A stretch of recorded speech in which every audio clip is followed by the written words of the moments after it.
Pakistan is suddenly terrified of being pulled into a direct conflict with Iran because it now sits inside a formal mutual defense pact with Saudi Arabia while trying to maintain working ties with Tehran, leaving Islamabad caught in a tightening strategic vice. Analysts warn that a single major Houthi missile or drone strike on Saudi Arabia could trigger Riyadh to invoke the Strategic Mutual Defense Agreement, potentially dragging Pakistani troops into open war with Iran whether Islamabad wants it or not. That raises a stark question. What happens when Riyadh calls in its marker and asks Pakistan to fight, forcing Islamabad to choose between honoring a treaty with its closest Gulf benefactor and preserving a fragile relationship with its powerful neighbor Iran? With thousands of Pakistani troops, a JF-17 fighter squadron, drones, and air defense units already deployed in Saudi Arabia under the Defense Pact, this aligned kingdom security crisis now presents Pakistan with an almost impossible strategic and political choice. Houthi forces have carried out missile strikes on Saudi Arabia, placing Pakistan in an increasingly risky position because of its security commitments to the kingdom. Islamabad now fears it could be drawn directly into the US-Iran conflict via Saudi Arabia, given that any escalation on Saudi soil could activate defense obligations that Pakistan has pledged to uphold. Pakistan recently helped broker an interim deal between Washington and Tehran, yet it has also signed a strategic defense pact with Riyadh, leaving it trying to balance mediation with hard alliance commitments. Under that pact, thousands of Pakistani troops and at least one fighter squadron already deployed inside Saudi Arabia, meaning any major confrontation there would almost automatically involve Pakistani forces. Reports say these latest developments in the Middle East escalation were detailed by Reuters on July 16, highlighting how quickly the security environment around Pakistan's deployments is changing.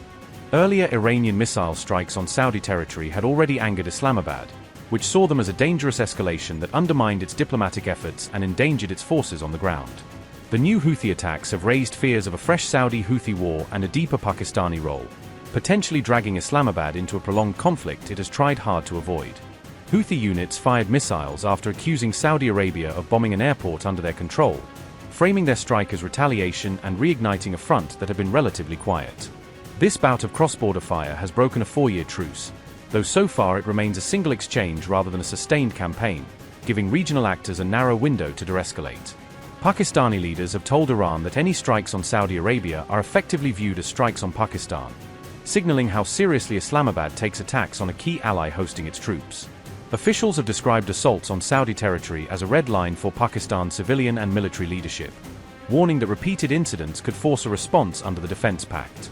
Security analyst Mohammed Amir Rana noted that Pakistan did not expect tensions to rise this quickly, underscoring how rapidly the situation has shifted from cautious optimism after the interim deal to renewed fears of entanglement in a wider war.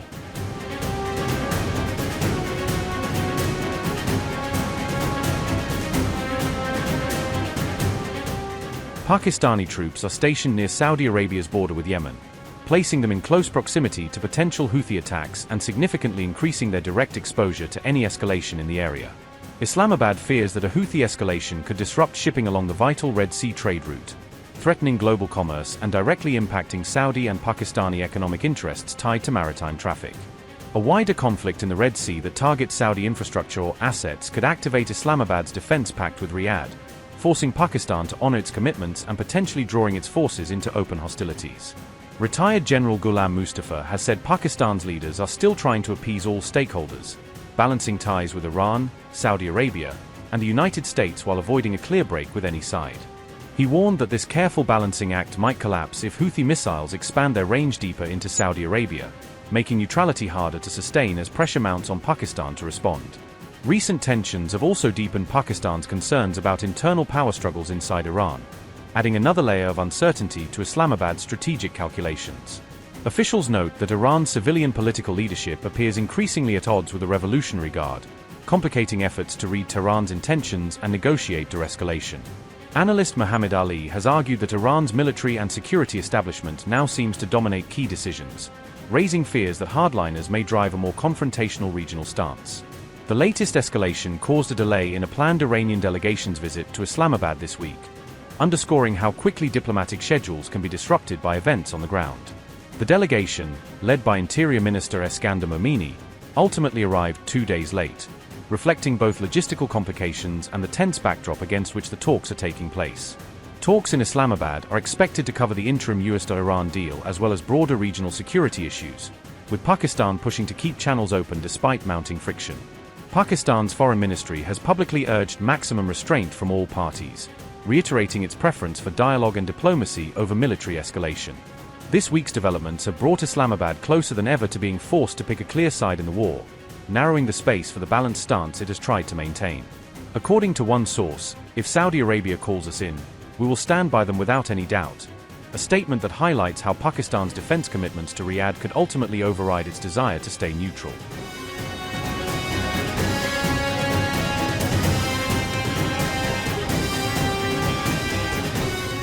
The United States has approved a proposed $1.96 billion weapons package for Saudi Arabia as regional tensions continue to rise. The proposed package includes up to 20,000 advanced precision kill weapon systems, or APKWS, along with associated warheads and support equipment.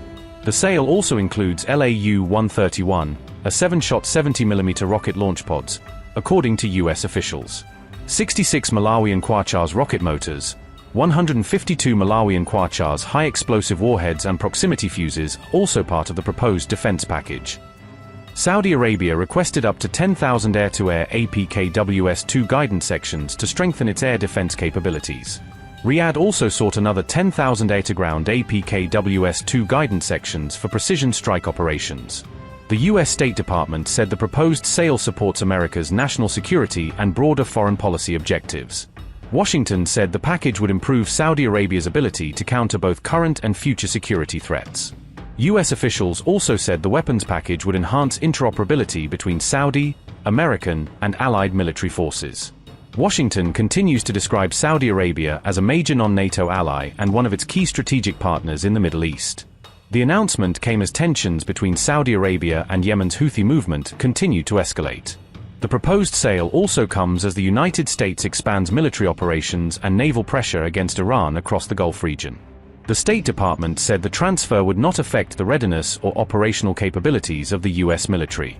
The proposed deal must now undergo final review by the U.S. Congress before it can be formally completed.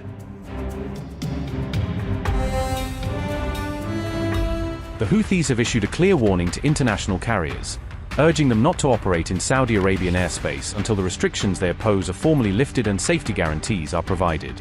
The Yemeni group publicly implored airlines and governments to take our warnings seriously, framing the plea within a wider context of escalating regional tensions and the very real possibility of further military reprisals. That advisory comes on the heels of reports that Saudi forces conducted a strike aimed at Sana'a International Airport, an attack that sharply heightened fears about the safety of nearby civilian flights. Tensions spiked after a Mahan airplane from Iran landed in Sana'a, which is under Houthi control, prompting alarm among regional actors and observers who saw the arrival as politically and militarily significant. According to Houthi statements and unconfirmed reports, that aircraft was carrying senior movement leaders returning from travel in Iran, a detail that added to the diplomatic sensitivity of the flight. The delegation's trip was reportedly to attend the funeral of Iran's former supreme leader, Ali Khamenei, an event that underscored the close political and ideological ties between Tehran and the Houthi leadership. Saudi forces are reported to have struck Sana'a International Airport around the time the aircraft was returning from Iran, an action that Houthi officials say directly endangered the plane and its passengers. Following the strike and growing concerns for its safety, the plane diverted and was able to make a safe landing at Al Hudaydah, the Red Sea port city, according to local authorities. The Houthis warn that civilian flights remain at risk as long as Sana'a airport faces what they describe as an effective blockade, arguing that restricted access and military threats make operations unsafe. This aviation advisory arrives amid a renewed flare-up of tensions centered on Yemen's principal international airport, turning what had been tentative post-conflict normalcy back into a flashpoint. The Houthis have a history of issuing comparable warnings in the past, specifically targeting commercial flights with perceived links to Israel, which has repeatedly raised alarm across the aviation sector. Regional carriers and aviation authorities are now closely monitoring the evolving security situation, reassessing routes and contingency plans to mitigate potential risks to passengers and crew. The latest Houthi advisory has reignited fresh concerns about the safety of civilian aviation across the Middle East, prompting airlines, insurers, and governments to re-evaluate risk and operational decisions.